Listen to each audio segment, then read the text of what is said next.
Okay guys, ఈ module అయితే మనం ఒక ఇంట్రెస్టింగ్ అండ్ ఈజీ టాపిక్ అయితే కవర్ చేసుకోబోతున్నాం. అదే ఈ సిఎస్ఎస్ యూస్ చేసుకునేసి కంటెంట్స్కి అంటే హెచ్టిఎంఎల్ ఎలిమెంట్స్కి మనం ఎలా కలర్స్ అప్లై చేయగలం అనే ఒక ఈజీ అండ్ ఇంట్రెస్టింగ్ టాపిక్ని అయితే మనం కవర్ చేసుకుందాం. ఓకేనా, దాంట్లో మేజర్గా ఈ 3 టైప్స్ అయితే ఉంటాయి కలర్స్ అప్లై చేసే దాంట్లో ఫస్ట్ టైప్ ఏంటంటే డైరెక్ట్గా కలర్ నేమ్స్ ఉంటాయి కదా, రెడ్, గ్రీన్, బ్లూ, ఏ విధంగా ఆ కలర్ నేమ్స్ యూస్ చేసుకునేసి డైరెక్ట్గా మనం కంటెంట్స్కి అయితే కలర్స్ అనేది అప్లై చేసుకోవచ్చు. సెకండ్ థింగ్ వచ్చేసి హెక్స్ కోడ్. ప్రతి ఒక్క కలర్కి ఒక సపరేట్ హెక్స్ కోడ్ అనేది ఉంటుంది. ఓకేనా, అది యాష్ సింబల్తో స్టార్ట్ అవుతుంది. మీకు కావాలంటే గూగుల్లోకి వెళ్ళి కూడా సెర్చ్ చేసుకోవచ్చు. ప్రతి ఒక్క కలర్కి ఇండివిజువల్గా ఒక కలర్ ఒక హెక్స్ కోడ్ అనేది ఉంటుంది. మీకు ఏ కలర్ కావాలో దానికి సంబంధించిన హెక్స్ కోడ్ అనేది అడిగారంటే ఖచ్చితంగా అది ఇచ్చేస్తుంది, దాన్ని మీరు యూస్ చేసుకోవచ్చు. నెక్స్ట్ ఫైనల్గా అండ్ ఇంపార్టెంట్ థింగ్ వచ్చేసి ఆర్జీబీ కోడ్స్ అండ్ ఆర్జీబీఏ, ఈ రెండన్న ఒకటే. ఓకే, ఫస్ట్ ఆర్జీబీ అంటే రెడ్, గ్రీను, బ్లూ. యూనివర్స్లో ఉన్న ప్రతి ఒక్క కలరు ఈ రెడ్, గ్రీన్, బ్లూ కాంబినేషన్తోనే క్రియేట్ అయ్యింది. అంటే అప్ అండ్ డౌన్స్, ఒక దాంట్లో రెడ్ ఎక్కువ ఉండొచ్చు, గ్రీన్ తక్కువ, ఈ విధంగా ప్రతి ఒక్క కలరు ఈ 3 కలర్స్ కాంబినేషన్తోనే క్రియేట్ అయిందని చెప్తారు. దాన్ని బేస్ చేసుకునేసి ఈ RGB method to apply colours అనే కాన్సెప్ట్ కూడా ఈ సిఎస్ఎస్లో పెట్టడం జరిగింది. నెక్స్ట్ ఆర్జీబీఏ అంటే కూడా ఆర్జీబీ లాంటిదే, కానీ లాస్ట్లో ఏ అంటే ఏంటంటే ఆల్ఫా. అంటే మనం ఇచ్చే కలర్ అనేది స్ట్రెంత్ ఎంత ఉండాలి, అంటే హెవీగా ఉండాలా, లైట్గా ఉండాలా, ఆ బ్రైట్నెస్ ఎలా ఉండాలి అనేది మనం ఈ ఆల్ఫా అనేది అంతా మనం కంట్రోల్ చేసుకోవచ్చు అనమాట. ఓకే, ఫస్ట్ అయితే ఆల్రెడీ మనం ప్రీవియస్ వీడియోస్లో అంతా అసలు డైరెక్ట్గా కలర్స్ నేమ్స్ యూస్ చేసుకునేసి కలర్స్ ఎలా అప్లై చేయగలుగుతాం అనేసి మనం చూసాం. కానీ ఒక చిన్న ఎగ్జాంపుల్తో దాన్ని కూడా మనం రివిజన్ చేసుకున్నట్టు అయిపోతుంది. ఓకే, ఫైల్ అయితే క్రియేట్ చేసుకుంటున్నా, colors.html.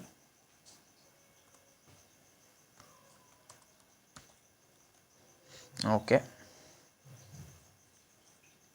నేను ఒక H2 ట్యాగ్ అయితే తీసుకునేసి దాంట్లో ఒక సింపుల్ 10 words ఒక లోరం డమ్మీ కంటెంట్ అయితే పెట్టేసా. ఇప్పుడు ఇంటర్నల్ సిఎస్ఎస్ యూస్ చేసుకునేసి స్టైల్ ట్యాగ్ని అయితే ఓపెన్ చేసేసా. ఇప్పుడు డైరెక్ట్గా ట్యాగ్ సెలెక్టర్ని యూస్ చేసుకునేసి H2 ట్యాగ్లో ఉండే కంటెంట్ అయితే నేను యాక్సెస్ చేసుకున్నా. H2 కర్లీ బ్రేసెస్ అంతే. ఇప్పుడు చూడండి, నెక్స్ట్ నేను కలర్ అనేది అప్లై చేస్తున్నా, రెడ్. ఓకే, చూద్దాం, colors.html.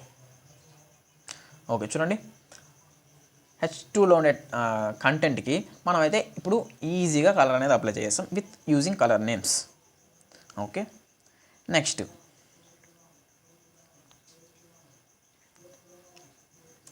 కలర్ నేమ్ తీసేసి నేను ఇప్పుడు యాష్ FF5733 చూడండి, ఈ ఆరెంజ్ కలర్ అయితే మనకి ఇప్పుడు రాబోతుంది అక్కడ. ఓకే,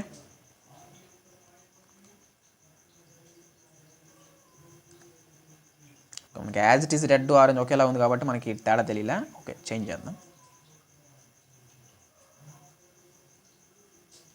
ఓకే, చూడండి, ఇప్పుడు చూడండి మనకి ఇక్కడ బ్లూలోకి అయితే చేంజ్ అయింది. ఓకేనా, ఈ విధంగా హెక్స్ కోడ్ యూస్ చేసుకొని కూడా మనం కలర్స్ అనేది అప్లై చేసుకోవచ్చు. ఓకే, ఇంకా ఫైనల్ మెథడ్ ఆర్జీబీ.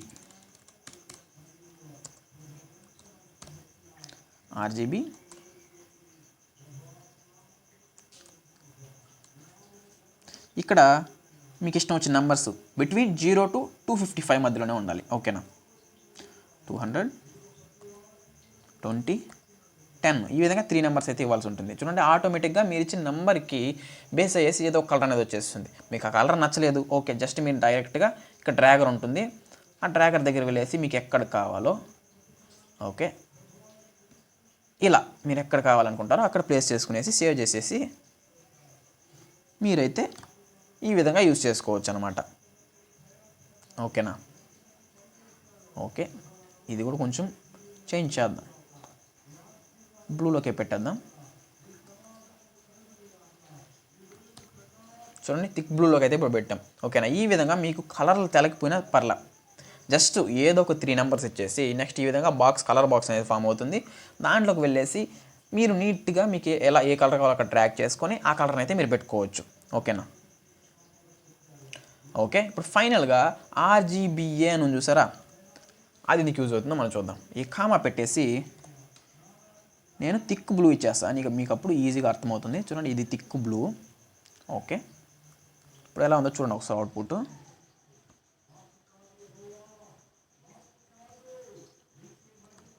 ఓకే, ఈ విధంగా మనకి థిక్గా అయితే కనబడుతుంది. కానీ నేను ఇప్పుడు ఆల్ఫా అనే దాన్ని కంట్రోల్ చేస్తాను. చూడండి RGBA అని పెట్టి నెక్స్ట్ ఇక్కడ కామా పెట్టేసి నేను 0.5 అనేసి ఇచ్చా. ఇప్పుడు నాకు బ్రైట్నెస్ సగం తగ్గాలి అనేసి అర్థం. చూడండి ఇప్పుడు అసలు డిమ్గా కనబడుతుంది. ఓకేనా, ముందు ఎలా కనబడింది, కొంచెం బ్రైట్గా కనబడింది, ఇప్పుడు మనకి ఇంకా డిమ్ అయిపోయింది. ఇప్పుడు ఏం చేస్తారంటే ఆల్ఫా అనేది 0కి పెట్టేసా. ఇప్పుడు ఏం జరుగుతుందో చూద్దాం. చూడండి కంటెంటే కనబడలా. ఈ విధంగా మనం ఆల్ఫా వాల్యూతో కలర్ ఎంత బ్రైట్ ఉండాలి అనేసి మనం కంట్రోల్ చేయొచ్చు అనమాట. ఓకేనా, నేను 1 పెట్టేస్తున్నా. బిట్వీన్ ఈ ఆల్ఫా వాల్యూ అనేది 0 to 1 మధ్యలో ఉంటుంది. ఓకేనా, చూడండి ఈ విధంగా థిక్గా అయితే వచ్చేసింది. 1 ఇస్తే థిక్కు, 0 ఇస్తే అస్సలు కనపడదు. దాని మధ్యలో ఇస్తే మీకు మీ రిక్వైర్మెంట్ ప్రకారం దాన్ని మీరు అడ్జస్ట్ చేసుకోవాల్సి ఉంటుంది.